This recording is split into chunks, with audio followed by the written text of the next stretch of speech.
Hello everyone, গয়াহাটা মঠ থেকে প্রশান্ত বলছি। আপনারা দেখছেন রাজ দত্ত ভিটিভি। আজকে আমরা গয়াহাটার এই মঠটি ঘুরে দেখব এবং আপনাদেরকে দেখাবো গয়াহাটা মঠের বর্তমান অবস্থান। তো চলুন ঘুরে আসা যাক।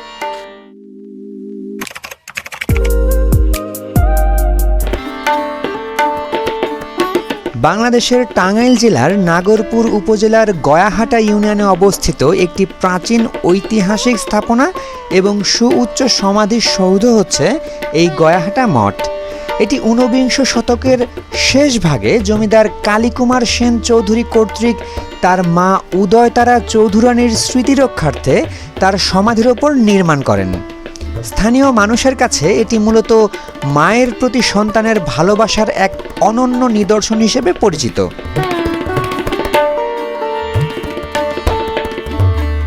প্রায় ১.৫ শতাধিক বছর আগে শ্রীকান্ত মুন্সী এই অঞ্চলে গয়াহাটা জমিদারি গড়ে তোলেন।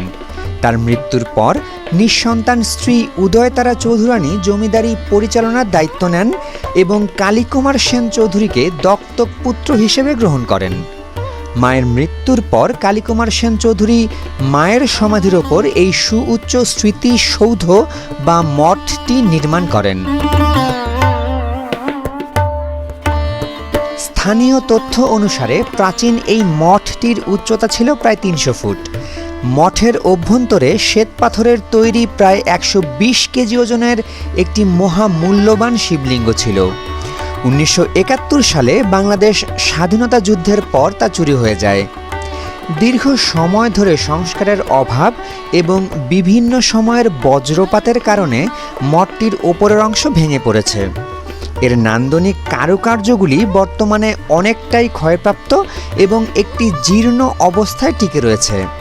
তা সত্ত্বেও স্থানীয় হিন্দু সম্প্রদায়ের ভক্তরা এখানে নিয়মিত পূজার্চনা করে থাকেন। বর্তমানে আমরা মঠ এর ভেতরে মাটির তৈরি শিব প্রতিমা এবং লোকনাথ প্রতিমা দেখতে পাচ্ছি।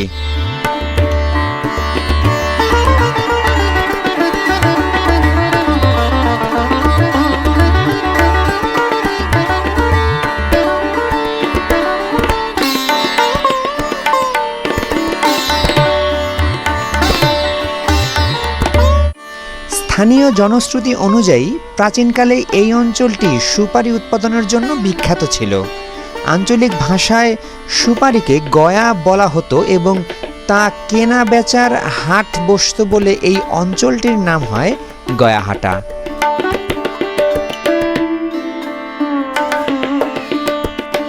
মঠের ঠিক পাশেই আমরা নবনির্মিত এই মন্দিরটি দেখতে পাচ্ছি, যার ভেতরে একটি প্রতিমা বিদ্যমান। মঠের অন্য পাশে আছে গয়াহাটা উদয়তারা বহুমুখী উচ্চ বিদ্যালয়। মঠের ঠিক সামনের অংশে আছে একটি বিশাল পুকুর এবং পুকুরের পাড়েই আছে গয়াহাটা বাজার।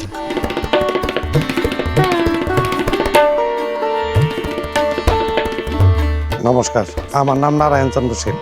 এটা সেই বহু পুরানা জমিদারের মায়ের শ্মশানের উপরে যেমন এই মঠটা নির্মিত।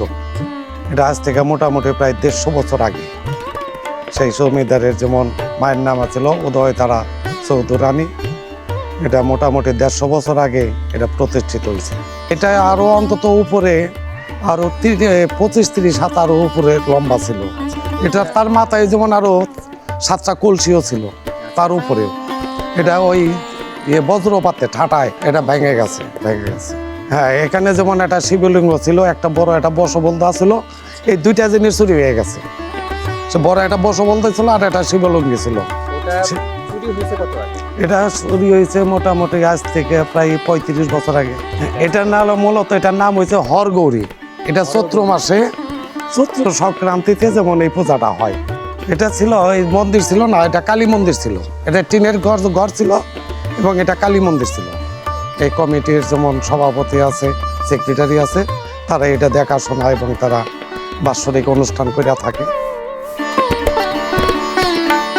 নাগরপুর উপজেলার অত্যন্ত জনপ্রিয় এবং ঐতিহাসিক স্থান এই গয়াহাটা মঠ।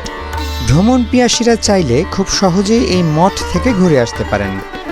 গয়াহাটা মঠের আগে কিন্তু আরেকটি ভিডিও ছিল আমাদের চ্যানেলে, আপনারা যারা দেখেননি তারা কিন্তু চাইলে আই বাটনে প্রেস করে দেখে আসতে পারেন। এই ছিল আজকের মতো গয়াহাটা মঠ থেকে। দেখা হবে অন্য কোথাও, অন্য কোনো চমৎকার লোকেশনে। ততক্ষণ পর্যন্ত ভালো থাকুন, আমাদের চ্যানেলটিকে সাবস্ক্রাইব করে রাখুন, লাইক কমেন্ট শেয়ার দিয়ে আমাদের পরবর্তী ভিডিও তৈরিতে উৎসাহিত করুন। ধন্যবাদ।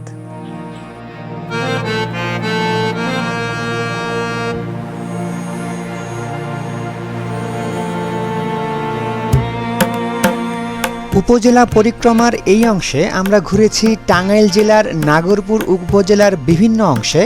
আপনারা যারা ভ্রমণ পিয়াসু আছেন এবং বিভিন্ন জেলা বা উপজেলার নান্দনিক সৌন্দর্যমণ্ডিত স্থান, ঐতিহাসিক স্থাপনা এবং গুরুত্বপূর্ণ প্রত্নতান্ত্রিক নিদর্শন দেখতে আগ্রহী, তারা চাইলে আমাদের এই চ্যানেলটিকে সাবস্ক্রাইব করে রাখতে পারেন।